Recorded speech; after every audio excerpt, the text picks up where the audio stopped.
এই সামনে 12ই রবিউল আউয়াল আছে, ঈদে মিলাদুন নবী। এই মাসটা হচ্ছে 12ই রবিউল আউয়াল মাস। যারা ডিজে বাজিয়ে বর্তমানে মিছিল করবে, আমি চ্যালেঞ্জ ছুড়ে বললাম, আমি চুজ করব একটা ছেলেকে, সে যদি 12টা আরবি মাসের নাম বলে দিতে পারে, আমি মৌলভী শওকতের বেটা টাউনে আর জলসা করব না।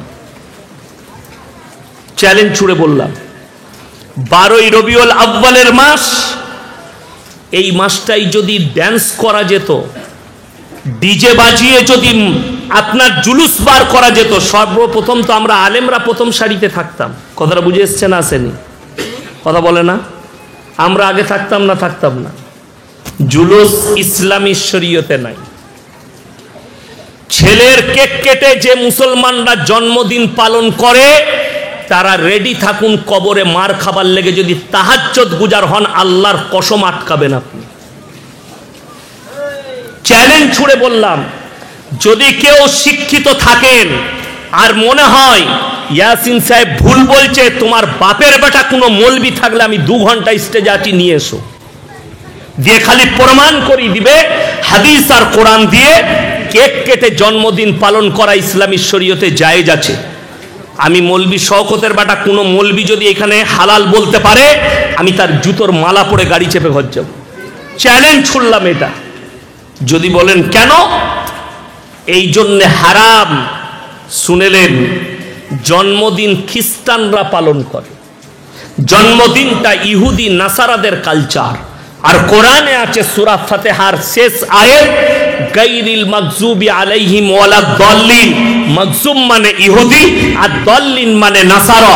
এই দুটো দলই পদভ্রষ্ট, আর এদের যারা অনুসারী হবে তারাও পদভ্রষ্ট হবে। আপনি নামাজ পড়েন 5 ওয়াক্তের, আপনার পুতার আপনি কেক কেটে জন্মদিন পালন করছেন, আপনি রেডি থাকুন কবরে কেলানি খাবার জন্য। আমি চ্যালেঞ্জ ছুড়ে বললাম। আর যদি মনে হয় আমার কাছে কোরআন হাদিসের জ্ঞান আছে, যুক্তি আমার কাছে চলবে না। কোরআনের আয়াত শোনালাম, এই কালচার হচ্ছে ইহুদি নাসারাদের কালচার, এ কালচার ইসলামের নয়।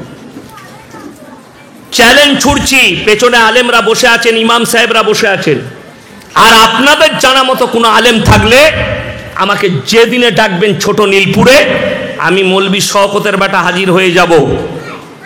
12ই রবিউল আউয়াল জুলুস বার করা, জন্মদিন পালন করা, নবীজির জন্মদিন পালন করা, এটা যদি জায়েজ হতো, সর্বপ্রথম তো সাহাবী রাদিয়াল্লাহু তাআলা আনহুরা করতেন।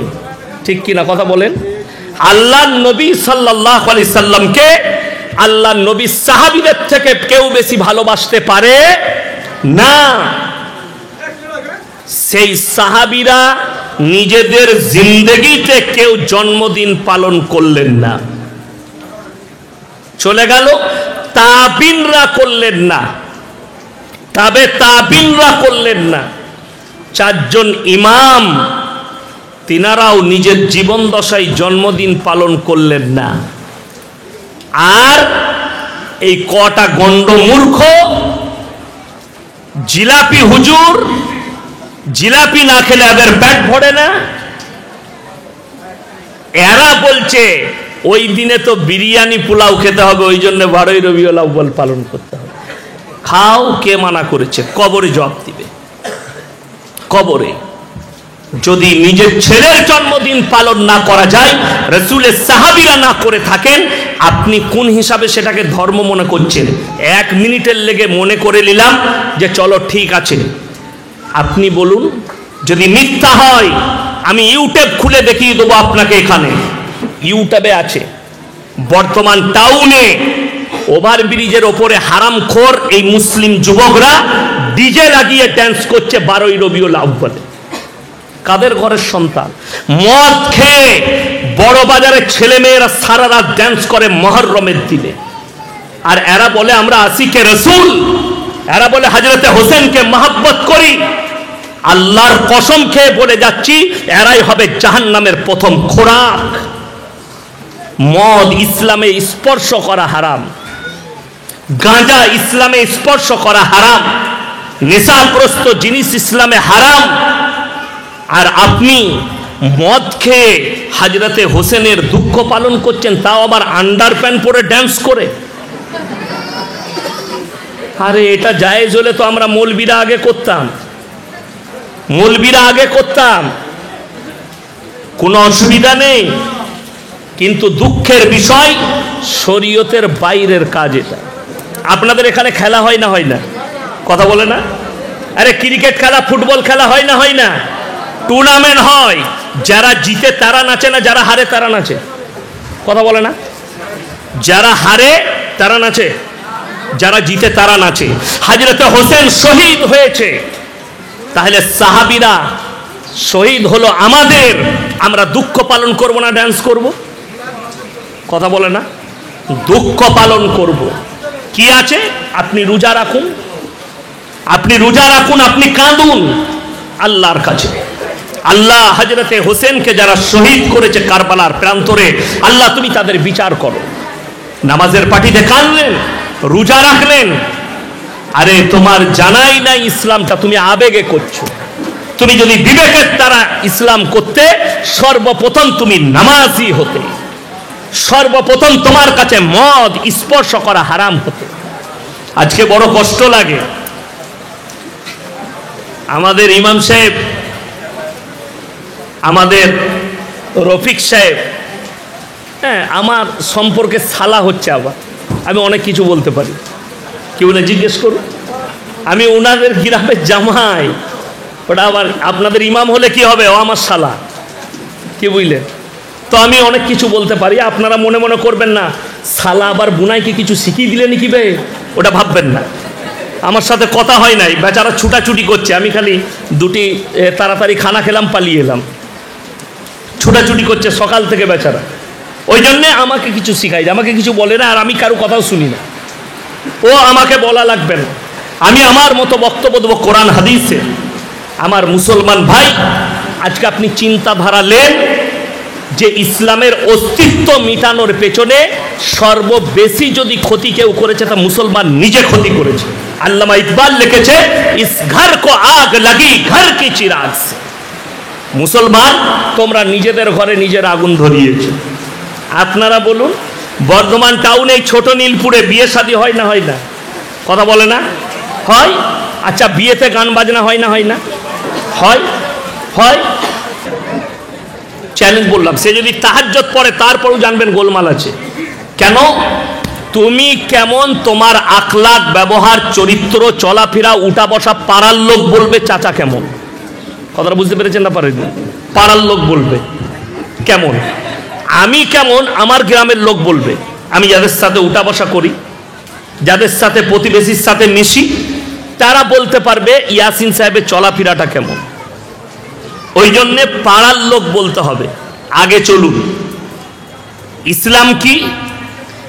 পায়ের নখ থেকে মাথা পর্যন্ত পরিপূর্ণ জীবন আদর্শের নাম হচ্ছে ইসলাম। কি বললাম? রিপিট করছি, পায়ের নখ থেকে মাথা পর্যন্ত পরিপূর্ণ জীবন আদর্শের নাম হচ্ছে ইসলাম। যেটার মধ্যে কি আছে একটা একটা করে গুনাবো আপনাকে। এক নম্বর হচ্ছে আপনার চলাফেরা, আপনার উঠা বসা, আপনার ব্যবহার, আপনার আখলাক, আপনার চরিত্র, এটা দ্বারা যেন কেউ কষ্ট না পায়। আপনি ইসলামে দাখিল করলেন, রসুল আকরাম, সকলে বলুন সাল্লাল্লাহু আলাইহি ওয়াসাল্লাম,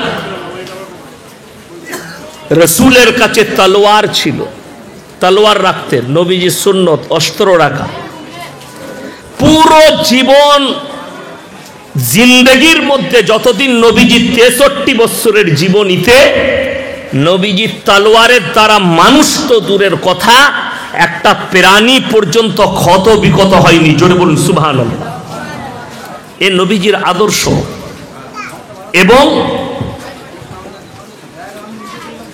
রসুল আকরাম সাল্লাল্লাহু আলাইহি ওয়াসাল্লাম একটা বড় জীবন ব্যবস্থা দিয়েছে, যেটার নাম ইসলাম। আপনি চলবেন, মুসলমানের চলার পথ শুনেলেন, ইহদিনাস সিরাতাল মুস্তাকিম। এই পথটাই হচ্ছে মুসলমানের জন্য চলার পথ। যে পথ কোরআন দেখিয়েছেন, যে পথ আমার রাসূল দেখিয়েছেন, যে পথ সাহাবী রাদিয়াল্লাহু তাআলা আনহুরা দেখিয়েছেন, ওটাই হচ্ছে মুসলমানের চলার পথ। বাকি দুনিয়াতে যতগুলো পথ দেখবেন সব পথ তেরা। খালি ইহদিনাস সিরাতাল মুস্তাকিমের রাস্তাটা এত সোজা, এত সোজা যে আপনাকে নিয়ে গিয়ে জান্নাতে প্রবেশ করাবে। জোরে বলুন সুবহানাল্লাহ। ওই রাস্তায়, বাকি কিন্তু কোন রাস্তা আপনাকে জান্নাতের লাইনে নিয়ে যাবে না। আপনার দুনিয়াতে আসার পরে এখানে এতগুলো মানুষ আছেন টাউনের, আপনারা কেউ ইমানদারির সঙ্গে বলতে পারবেন এখানে যতগুলো মানুষ বসেছেন আপনাদের মধ্যে একজন বলে দেন আমার মৃত্যুর ডেটটা অমুক তারিখে? কেউ জানে? কথা বলেন। কেউ জানে না। কিন্তু একটা মেয়ের পেটে বাচ্চা এলে, মায়ের গর্ভে যখন বাচ্চা আসে, ডাক্তারের কাছে গেলে ডাক্তার বলে দেয় তার তারিখ দেখে, মেন্স বন্ধর তারিখ দেখে ডাক্তার হিসেব করে বলে তোমার বাচ্চা অমুক তারিখে হবে। 9 মাস 10 দিন, 9 মাস 3 দিন, 9 মাস 7 দিন, তারিখ দেয় একদিন আগে আর পেছু। আসার তো সিরিয়াল আছে, আসার তারিখ আছে। আল্লাহর কসম, যাবার না তারিখ আছে না সময় আছে। আল্লাহ যাকে ইচ্ছা যখন ডাক দিবেন তাকে প্রস্তুত থাকতে হবে। জোরে বলুন সুবহানাল্লাহ। আপনি ভাবতে পেরেছেন যে আপনি এই রাত্রে বসে জলসা শুনছেন নীলপুরের মাটিতে, ছোট নীলপুরে বসে আছেন, জলসা শুনছেন। কাল সকালটা আপনার হবে কিনা এটা আমার আল্লাহ ছাড়া কেউ জানে। আমাকে দেখতে পাচ্ছেন ইয়াসিন সাহেব স্টেজে জলসা করছে, আমি এখান থেকে পুরসা যাব, কাল সকালে হয়তো খবর পেতে পারেন ইয়াসিন সাহেব আর নেই। ওই জন্যে মুসলমান 24 ঘন্টা তৈরি থাকতে হবে মৃত্যুর জন্য। আল্লাহ রাসূল সাল্লাল্লাহু আলাইহি সাল্লামকে হযরতে আবু বকর সিদ্দিক রাদিয়াল্লাহু তাআলা আনহু জিজ্ঞেস করলেন, ইয়া রাসূলুল্লাহ, পৃথিবীর মধ্যে সব থেকে জ্ঞানী ব্যক্তিকে? রাসূল সাল্লাল্লাহু আলাইহি সাল্লাম বললেন, এ আমার সাহাবীরা শোনো, পৃথিবীর মধ্যে জ্ঞানী ব্যক্তি নবীজি কোন শিক্ষিত লোকের নাম করেননি, জ্ঞানী লোকের নাম করেননি, পণ্ডিতের নাম করেননি। নবীজি নাম করলেন ওই ব্যক্তি সব থেকে জ্ঞানী যে প্রত্যেক দিন একবার নিজের মৃত্যুকে স্মরণ করে। আমি যদি আজকে মারা যাই, কালকে আমার জীবনটা কি হবে, কাল আমার কবরটা কি হবে। পৃথিবীর যতগুলো ধর্মের মানুষ আছে, ভারতে অনেক ধর্মের মানুষ আছে, পৃথিবীতে অনেক ধর্মের মানুষ আছে, সবাই একে অপরকে মিথ্যা বলতে পারে। আল্লাহর কসম খেয়ে বলে যাচ্ছি, পৃথিবীর কোন ধর্মের মানুষ মৃত্যুকে অস্বীকার করতে পারবে না। যে ধর্মেরই হোক, যে কাস্টেরই হোক, যে পদেরই হোক, মৃত্যু তার কাছে হানা দেবেই। কোরআনে আছে কুল্লু নাফসিন যায়িকাতুল মাউত। যতগুলো জানদার এসছে দুনিয়ার বুকে, যাদের প্রাণ আছে, প্রত্যেককে মৃত্যুর স্বাদ গ্রহণ করতেই হবে। এটা আমার আল্লাহর কোরআনের আয়াত, আল্লাহ পাঠিয়েছেন, নাজিল করেছেন কোরআন, রাসূলের কাছে এসছে, মৃত্যুর স্বাদ গ্রহণ করতেই হবে। একটা কীট পতঙ্গ, মাছি, পোকা মাকড়, সকলকে মানুষ পেরেশান।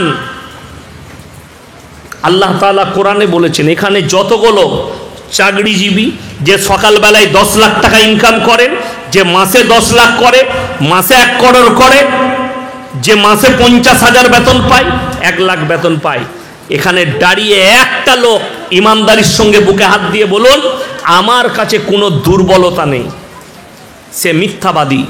আমি স্টেজে বসে আছি, কার ইয়াসিন, আমি যদি বলি আমার কাছে কোনো দুর্বলতা নেই, জানবেন ইয়াসিন মিথ্যা কথা বলছে।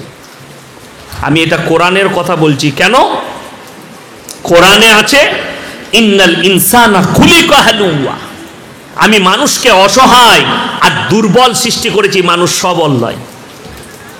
মানুষ দুর্বল, নারী পুরুষ দুর্বল।